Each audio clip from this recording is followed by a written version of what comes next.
diskusikan aja bagaimana cara melakukan. Baik, Bu Zaitun sudah siap? Bu Siti Zaitun? Siap. Baik, Ibu mukanya kok nggak kelihatan, Ibu ini gelap. Baik. Setelah ya Pak. Baik. Nah, baik. Saya panggilnya apa? Bu Zaitun atau Ibu Siti? Boleh Pak, siapapun boleh. Mau Ibu Siti, mau Ibu Z, mau Ibu Zaitun. Yang penting Siti Zaitun Pak. Oh ya, baik, baik. Baik, Ibu Zaitun deh ya, saya ini. Baik, Bu Zaitun, terima kasih untuk kesediaannya. Kita mau, nah di dalam sesi ini kita mau ngobrol topik apa, Bu? Oh ya, sorry, sebelumnya saya sampaikan bahwa percakapan ini sifatnya rahasia ya, Ibu. Ya, walaupun di sini ada teman-teman ya, mohon teman-teman yang di sini ya, tolong dijaga rahasianya, jangan dibawa keluar. Tadi Bu Zaitun ngomongin ini loh, jangan begitu ya. Oke, ya. Percakapan ini sifatnya rahasia. Dan Ibu, apa Bu yang mau kita diskusikan di sore hari ini?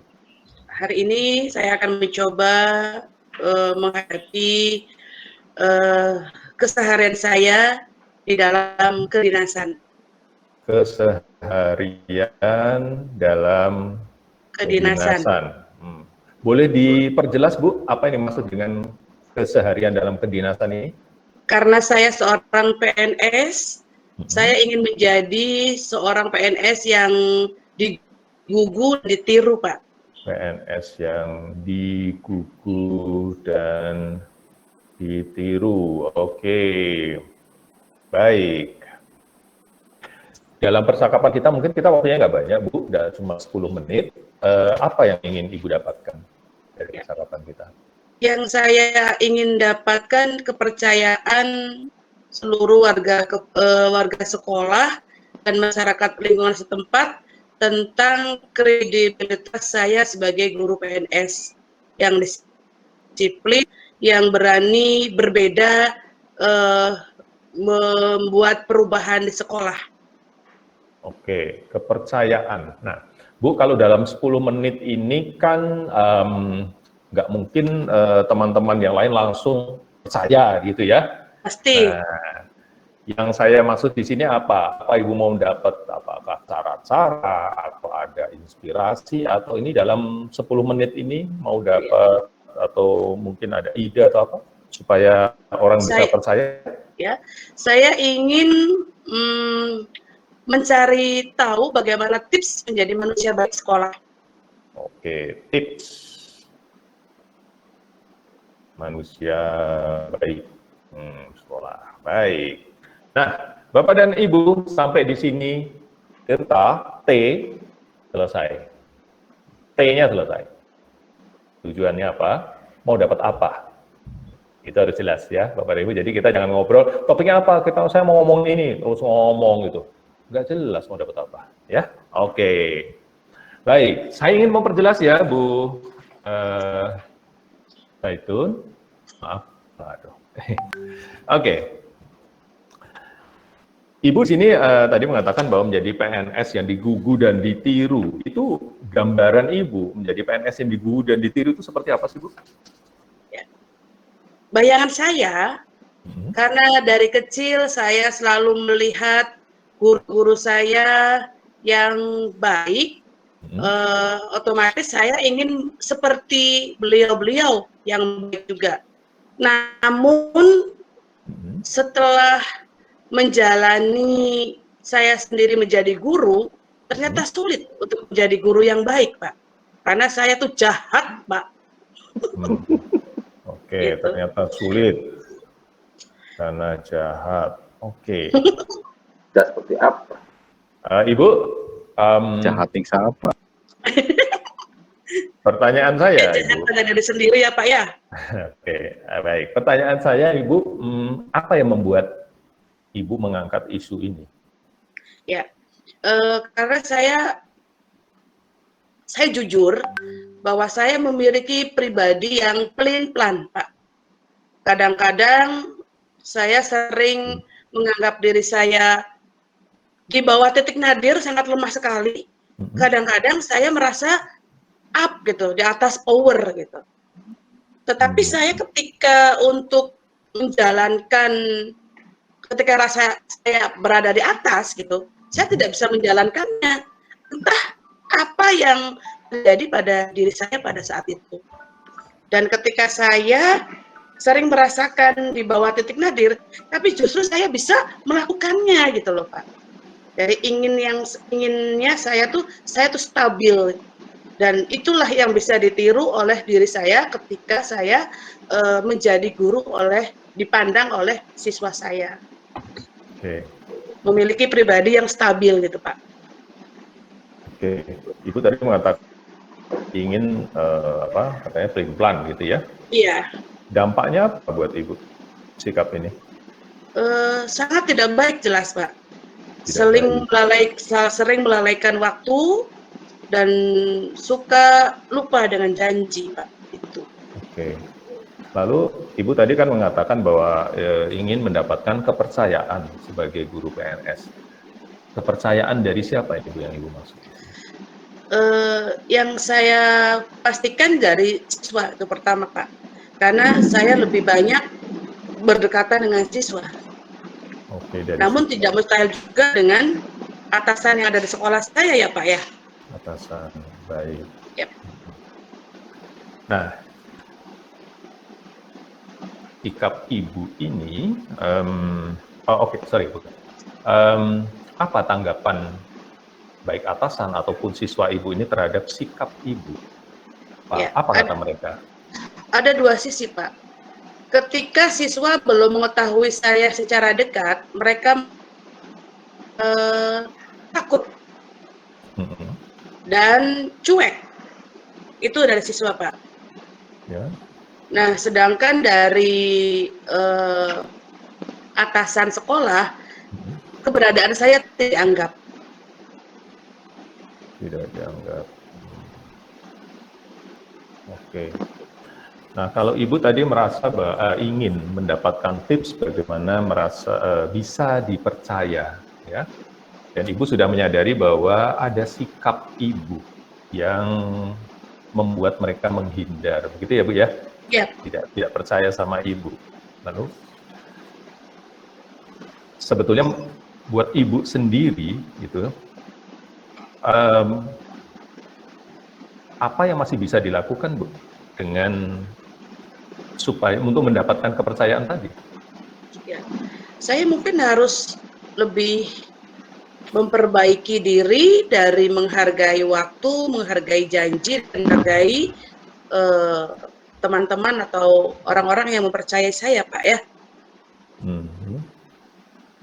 Kemudian, kemudian saya pun harus membenahi kepribadian saya supaya yang tadinya pelin-pelan menjadi stabil. Nah, ini perlu teman untuk membantu saya, untuk merehab saya minimal ya Pak ya, untuk mendapatkan apa yang saya inginkan, memiliki pribadi yang stabil. Pribadi yang stabil. Oke. Ibu, kalau saya lihat dari keinginan, ada lagi Bu sebelum saya lanjutkan? Apa ada lagi hal yang Cukup, terpikir Pak. sama Ibu? Okay. Cukup. Jadi Ibu tadi mengatakan bahwa saya perlu memperbaiki diri, ya, jadi menepati waktu, menepati janji, kemudian di sini juga perlu membenahi kepribadian seperti itu. Di antara hal-hal ini, Bu, mana yang paling bisa Ibu lakukan duluan? Mungkin membenahi diri dulu ya Pak. Membenahi diri. Dan Ibu tadi mengatakan untuk membenahi diri memerlukan ada teman ya? Yep. Betul, seperti itu? Iya. Oke. Membenahi kepribadian itu, ukurannya apa Bu? Bahwa Ibu sudah menjadi kepribadian yang punya kepribadian yang lebih baik. Nanti ukurannya apa? Ukurannya yang jelas saya bisa tepat janji, saya bisa tepat waktu. Tepat janji, tepat waktu. Oke. Jadi ukurannya adalah Ibu bisa tepat janji dan tepat waktu. Kalau Ibu tadi mengatakan bahwa memerlukan teman, apa sih fungsi teman ini nanti Bu? Ya, teman ini bisa menjadikan saya sensor. Bahwa saya sudah ya sensor dari segi positif perubahan saya, Pak. Karena saya yakin bahwa yang saya percayakan teman itu tahu baik buruknya saya. Jadi saya jelas harus mengandalkan teman supaya sensoritasnya berjalan dengan baik untuk stabilnya kepribadian saya. Baik. Oke. Saya ada pertanyaan begini, Bu. Seandainya teman ini, saya mau tahu dulu, saat ini teman seperti apa yang Ibu perlukan, atau di mana Ibu bisa menemukan teman seperti ini? Iya, kebetulan teman di CGP ada, Pak, satu sekolah juga, ya, dan saya ingin teman itu berbicara apa adanya. Ketika saya salah, dia harus katakan salah. Ketika saya baik, dia harus katakan baik. Jangan menutupi karena kita bersahabat, karena kita berteman, kemudian takut sama saya, akhirnya yang salah jadi baik semua. Nah, itu kan perasaan penilaian tidak adil untuk saya, Pak. Sehingga saya tidak merasa maju, saya merasa perfect terus ya di depan teman saya itu, Pak. Jadi pertama ini Ibu mengatakan bahwa teman ini sebenarnya sudah ada ya, sudah ada di antara para CGP, dan harapan Ibu kepada teman ini adalah tadi ya, bersikap jujur, bersikap terus terang apa adanya. Bu, saya mau tahu seberapa yakin Ibu bahwa dengan dibantu teman ini menjadi harapan bisa mencapai harapan. Saya yakin ya, Pak. Saya yakin ya, Pak. Iya. Oke. Apa sih yang membuat Ibu yakin? Karena dia personality yang baik menurut pandangan saya, dan dia mampu menjadi orang yang menyimpan rahasia saya. Oke. Tidak ember, Pak. Baik. Jadi Ibu memang sudah percaya bahwa yang bersangkutan bisa ya, Bu ya? Ya, bisa. Oke, tadi saya ada pertanyaan begini, Bu, sebetulnya. Seandainya teman ini tidak ada, atau misalnya katakanlah salah satu dan lain hal, dia misalnya tidak bisa membantu Ibu, apa yang perlu dilakukan, Bu? Mungkin harus lebih mencari cara lain ya, Pak ya. Introspeksi diri, kemudian mencoba mencari bahwa kefatalan saya itu dari kelabilan pribadi itu harus meminta saran pada keluarga, Pak. Bisa jadi itu. Dan mencari teman lain. Oke. Keluarga, teman lain. Oke. Ibu Zaitun, sampai sejauh ini ya, percakapan kita ini, apa yang terpikir oleh Ibu saat ini? Saya merasakan plong, Pak. Mengeluarkan apa yang saya rasakan, ada yang mau mendengarkan. Oke. Kalau mungkin pertanyaan saya, Bapak Ibu, kita sudah sampai tadi TA ya, kita sudah saya akan masuk kepada rencana R ya, di R. Ya. Oke. Kalau ada hal yang paling segera bisa Ibu lakukan terkait sama rencana Ibu tadi, apa, Bu? Harus cepat menangani permasalahan saya, Pak. Intinya berkomunikasi. Oke. Jadi Ibu ingin berkomunikasi. Tapi langkah pertama apa, Pak? Bu, ya, langkah sederhana apa yang Ibu bisa segera lakukan? Mendatangi teman saya yang lain. Jika teman yang saya maksud tidak ada. Gitu. Tapi tadi teman yang didahulukan teman yang sudah ada dulu ya, Bu ya? Begitu? Iya. Oke. Ya. Baik. Oke, kalau tanggung jawab dan sebenarnya itu nanti komitmen ya, soal bagaimana nanti Bu Zaitun bisa melakukan dan sebagainya. Nah, Bapak dan Ibu, ini sebetulnya ini adalah demo singkat saja ya. Demo singkat saja bagaimana sebuah proses coaching dilakukan. Saya tidak mentargetkan untuk menemukan jalan keluar. Bu Zaitun sampai pada titik ini ya, karena kita hanya 10 menit ya waktunya. Misalnya sesi coaching itu biasanya berlangsung sekitar 30, 40 sampai 60 menit, Bapak dan Ibu, ya. Tapi kalau misalnya pada siswa, kasihan mungkin kalau kelamaan ya, udah keburu takut duluan sama ketemu sama Bapak dan Ibu. Jadi, tapi kepada orang dewasa itu kita bisa lakukan, kalau bisa jangan lebih dari 60 menit, karena biasanya sudah jadi curcol, ya, jadi ngobrol, nggak nemu, ya, nggak kemana-mana. Nah, Bapak dan Ibu yang mau saya sampaikan tadi, saya tidak mentargetkan bahwa harus selesai sampai TA, ya,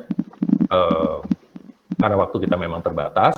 Tapi yang mau saya demonstrasikan adalah, coba Bapak Ibu perhatikan ya, tadi saya bertanya adalah, kita mau ngobrolin apa? Kedua, kita mau dapat apa? Dari Bu Zaitun tadi mengatakan, saya mendapatkan kepercayaan dari rekan-rekan kerja.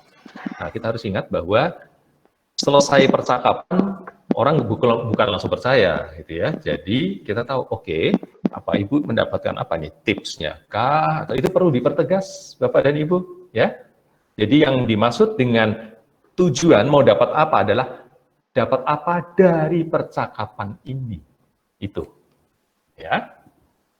Kemudian tadi saya masuk menggali. Kalau Bapak Ibu perhatikan, saya menggalinya, saya bukan nanya kan, Ibu masalahnya apa sih Bu, sampai tidak dipercaya, terus itu Bu Zaitun sendiri yang cerita, gitu ya. Yang saya tanya adalah apa Bapak Ibu perhatikan, apa yang membuat Ibu mengangkat isu ini? Itu namanya saya berfokus pada Bu Zaitun. Saya bukan membicarakan masalahnya dia apa, kamu ngapain aja.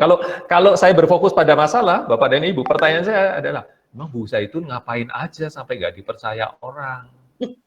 Itu pertanyaan berfokus pada masalah. Makanya Bapak dan Ibu, saya menyarankan Bapak dan Ibu ketika mengcoaching siswa ataupun siapapun, jangan mikirin masalahnya. Pikirkanlah siswa kita itu, orang yang di depan kita. Maka kalau Bapak Ibu perhatikan tadi, pertanyaan saya, apa yang membuat ini jadi masalah buat Ibu? Oh iya, ya. Di awal tadi saya membuat pertanyaan saya itu memperjelas situasinya. Ibu tadi mengatakan ingin apa, misalnya tadi jadi orang yang dipercaya atau apa sih yang menyebabkan ini? Gitu. Menjadi orang yang digugu dan ditiru, ya seperti itu. Nah, saya tanya dulu, maksudnya digugu dan ditiru itu yang seperti apa? Versinya Bu Zaitun beda sama versi saya. Gitu. Nah itu Bapak dan Ibu ya, yang perlu kita perjelas dulu. Baik. Kemudian tadi setelah itu saya tanya, apa yang bisa membuat Ibu jadi dipercaya? Coba Bapak Ibu, apakah saya tadi memberikan solusi? No. Apakah saya tadi menyarankan sesuatu? Sama sekali tidak. Bu Zaitun sendiri yang menemukan jalannya. Bisa jadi Bu Zaitun sudah memikirkan ini lama. Kalau Bapak Ibu perhatikan, Bu Zaitun menjawabnya lancar ya. Ya, saya menduga Ibu mungkin sudah punya, sudah memikirkan ini sebelumnya, gitu, memikirkan jawaban itu.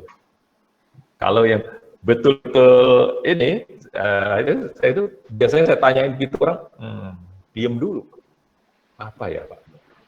Nah, seperti itu. Nah, enaknya kalau sudah punya, kita sudah memikirkan, oh ya kayak saya mau melakukan ini, Bapak dan Ibu sebenarnya pekerjaannya lebih ringan. Gunakan apa yang sudah dia pikirkan, tapi kita tanyakan. Tadi seperti Bapak Ibu perhatikan ya, tadi Bu Zaitun mengatakan bahwa saya akan, nanti saya akan bergantung sama teman saya, jadi teman saya akan membantu saya. Tadi ada pertanyaan, itu bukan pertanyaan iseng ya Bapak dan Ibu. Pertanyaan saya adalah, bagaimana kalau teman itu tidak ada? Coba. Kenapa saya harus bertanya itu? Ada kemungkinan, ya, misalnya teman Bu Zaitun tidak selamanya akan bersama-sama Bu Zaitun, betul? Betul. Nah, kalau Bu Zaitun sangat bergantung sama temannya, apa yang terjadi kalau temannya nggak ada? Bu Zaitun, oh iya, terus gimana dong? Masa saya mengikuti teman itu kemana-mana, kan nggak mungkin. Nah, itulah pertanyaan saya. Nah, itu. Nah, Bapak dan Ibu, itu namanya pertanyaan kreatif seperti itu. Jadi, kita lihat, jika ini tidak terjadi, apa yang akan terjadi? Dampaknya seperti apa? Ya, Bapak dan Ibu? Oke, mudah-mudahan itu bisa memberikan sedikit gambaran. Saya buka sedikit, siapa tahu mungkin ada Bapak dan Ibu yang ingin bertanya dari oke, terima kasih Bapak. Oke. Setiap ayat Allah dari akhir asal berumpan balik contohnya. Oke, terima kasih Ibu. Saya rasa Bu Zaitun terlalu menargetkan sesuatu yang perfect, sehingga kekurangan Ibu adalah dilema bagi Ibu sendiri. Oke, ini Bu ini Bapak atau Ibu nih, Nur Hidayah ya. Ya boleh saja, itu pendapat ya. Itu judgement loh itu. Ya. Itu judgement loh ya. Asal ingat nggak apa-apa ya. Judgement itu asal Anda tahu kalau itu judgement. Atau tahu, ini saya tadi judgement ini. Atau saya ini berasumsi nih. Nggak apa-apa. Yang penting Anda sadar aja. Sehingga Anda ada, oh ya jangan sampai begitu. Gitu ya. Baik, apakah ada Pak, boleh bertanya? Bapak dan Ibu? Kita masih ada waktu sedikit. Saya Pak, ada mau bertanya. Iya, Ibu Armalina. Ya Pak, Silakan, yang Ibu. saya tanyakan begini Pak, setelah melakukan coaching, apakah yang akan dilakukan oleh coach itu merupakan tanggung jawab coach juga, atau sesuatu yang harus ditindaklanjuti juga oleh seorang coach? Nah itu Pak yang menjadi pertanyaan saya. Terima kasih Pak. Baik, terima kasih Bu. Pertanyaannya adalah apakah setelah coaching itu menjadi tanggung jawab coach juga? Nah, sebetulnya inilah salah satu alasannya ya Bapak dan Ibu, seorang coach itu jangan atau buru-buru katakanlah menyarankan, memberikan solusi. Karena begini, salah satu alasannya, jika saran Anda dijalankan dan tidak berhasil, siapa yang disalahkan? Coach-nya, betul? Iya, kita ya Pak.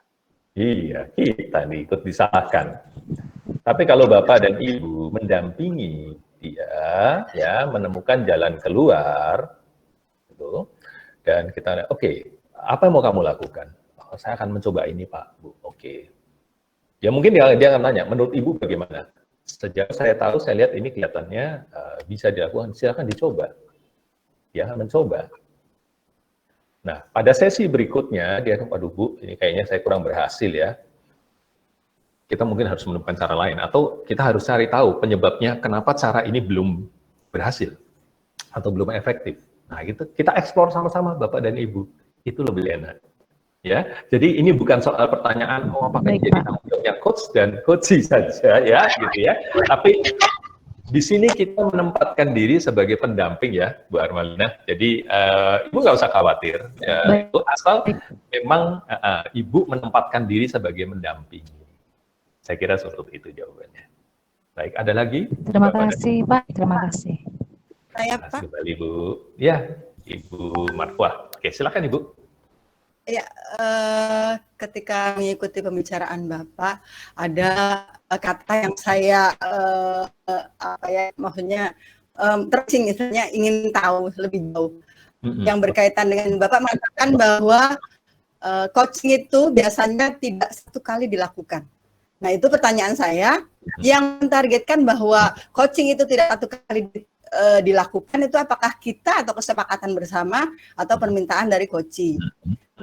Kemudian berkaitan dengan coaching yang ingin lebih lebih mengembangkan karirnya, itu sejauh mana kita ikut terlibat dalam hal ketika dia bercerita tentang karirnya sampai jauh mana, itu sampai berapa lama targetnya, apakah setahun 2 tahun seperti itu Pak? Maksudnya memang coach kan dengan psikiater ataupun konseling kan tidak sama.